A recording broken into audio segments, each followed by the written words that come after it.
Assalamualaikum warahmatullahi wabarakatuh. Salam sejahtera untuk kita semua. Perkenalkan, saya Najmi Putri Dinilah, NIM 0422046637. Saya berasal dari UPBJJ UTI Bandung. Kalau ini di perkenalkan salam itu yang dipasarkannya produknya apa aja?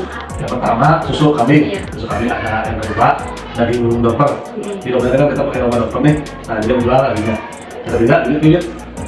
Ya soalnya kan kita kalau di susu kambing itu pakai rawa. Nah kalau susu banyak, jadi sama bibitnya.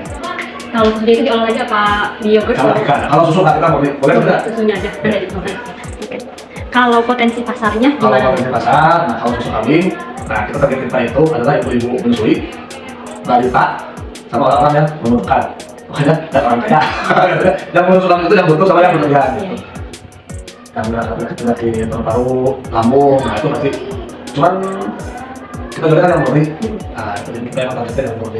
Jadi nggak ke industri, nggak ke pabrik, jadi nggak di bubuk penyapa. Kita jualnya yang benar-benar murni. Kalau untuk daging, karena dalper ini karena masih baru, jadi kita masih per ekor itu masih gelap karena badannya orangnya pesan bibit oleh domba sama kikah. Nah potensi pemesannya dari kikah karena kan itu mayoritas prosesnya. Jadi apa namanya itu kikah. Kalau kurban, kalau kegiatan acara ada kegiatan, oke lah bisa dengan hewan lain lah ya. Kalau kurban bisa sapi, bisa unta, kalau kikah nggak bisa. Kalau di Tasik ini tuh pemasarannya tuh Tasik atau luar Tasik gimana? Kita sebenarnya masalah itu cuma desa, cuman kita maksimal kan kita di transportasi ya. Jadi paling masih mencakup Pulau Jawa, paling di luar Pulau Sumatera itu juga baru sekitaran Lampung. Walaupun jadi kalau di luar Jawa itu pembelinya dari mana-mana sudah terlalu di Lampung, daerah kejauhan. Nah kalau Akikah sendiri, kita pasarnya udah luar negeri, cuman ini akhirnya di sini. Cuma masalahnya orang Malaysia, Singapura. Kan misalkan lebih mudah mungkin orang Indonesia sama kurban nggak sama, nah paling potensi itu kurban. Kalau kurban itu kan mereka kewajiban kan tetap ya, mau orang manapun kalau muslimah sama, nah itu mereka bingung menurut kewajibannya, nah itu sama gitu. Cuma pertanyaannya sekarang ini. Jadi sejauh ini pasarnya daging maupun susunya itu masih bagus gitu Pak? Alhamdulillah, kalau susu kan dari 2004, kalau Akikah itu kan dari 2014, nah kalau normal itu dari 2020, karena kan dia datang ke Indonesia itu 2017, baru pertama lihat secara besar-besaran itu 2020, nah kita masuk ke sana. Jadi kelayakan untuk bibit kan sekarang per itu kan di 30 sampai 35 juta ya rekornya. Kemungkinan itu bertahan sampai 500 juta lah. Selebihnya ya mungkin bakal sama harga atau mungkin tidak perlu mahal. Cuma potensi perbaiknya itu yang kita dengan beberapa minggu.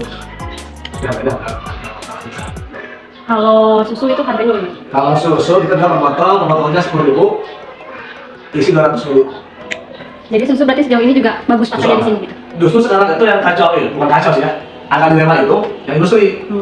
Karena si pabrik itu, ini menurut saya pribadi ya, si pabrik itu kayaknya dia tuh emang sengaja akan peternak soalnya dia mereka nggak butuh susu, sedangkan peternak susunya wajib keluar. Kalau keluar banyak produksi tinggi, penyimpanan juga tinggi, jadi otomatis mereka menjual semaunya pabrik.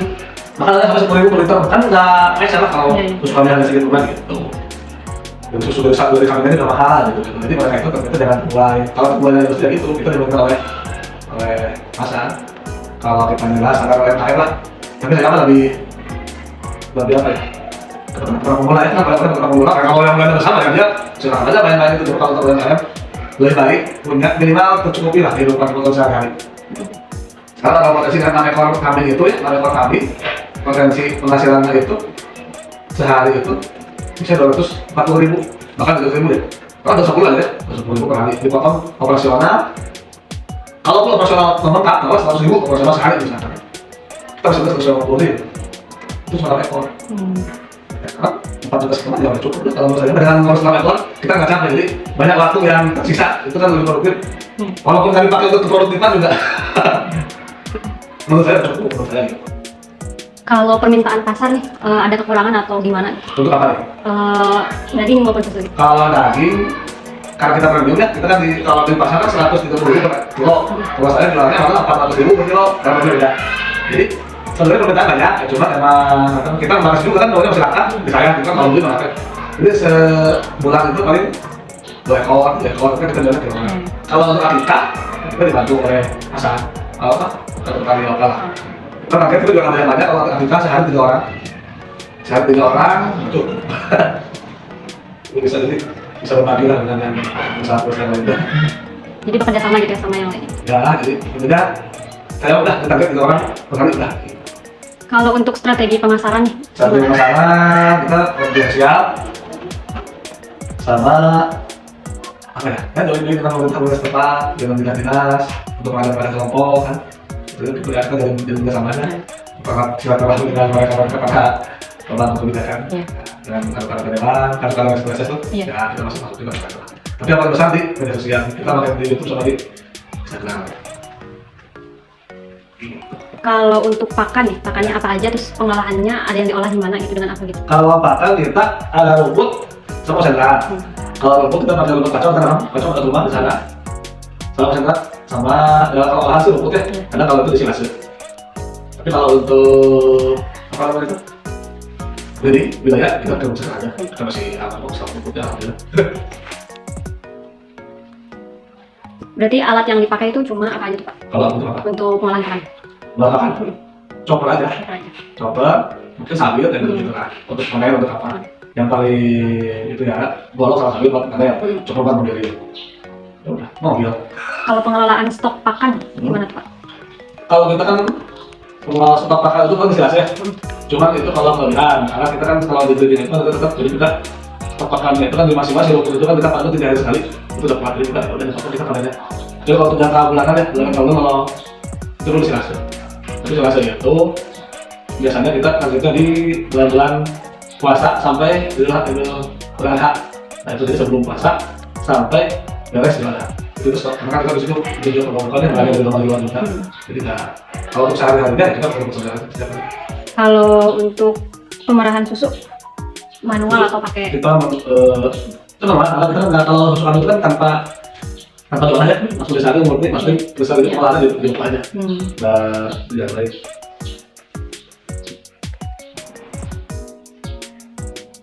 Kalau metode untuk kesehatan sama kebersihan kandang itu?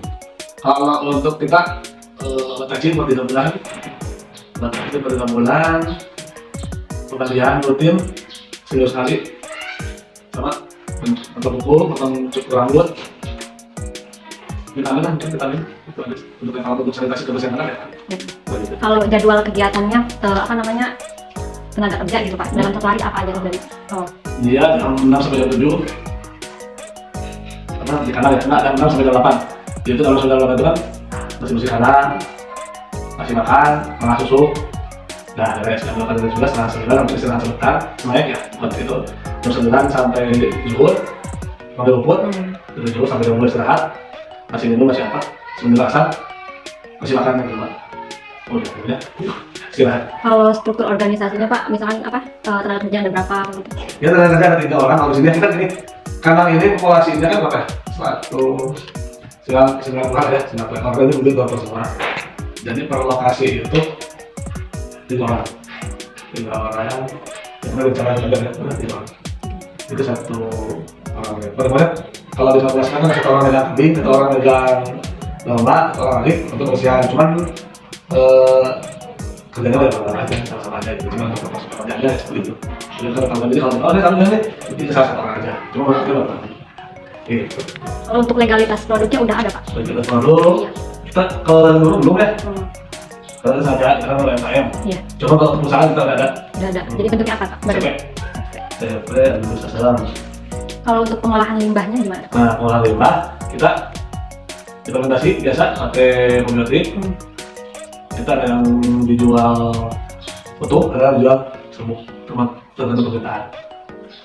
Berarti ada pengolahan limbah Ada di pengolahan sini. limbah, implementasi. Kalau untuk di sekitar sini masyarakat ada keluhan gitu nggak Pak tentang Nah, peternakan? kita alhamdulillah 2016 kita dapat penghargaan dari presiden, dari kementerian, termasuk salah satu peternakan yang ramah lingkungan. Nah, kita edukasi dari apapun ya. Jadi kita konsep kita itu peternakan tanpa narit, tanpa bau dan tanpa angon gitu kan. Narit itu komputer yang membuat peternakan itu kan ada fermentasi sama hasil itu. Nah, jadi kan satu ini maksudnya itu bukan berarti kita kasih doang.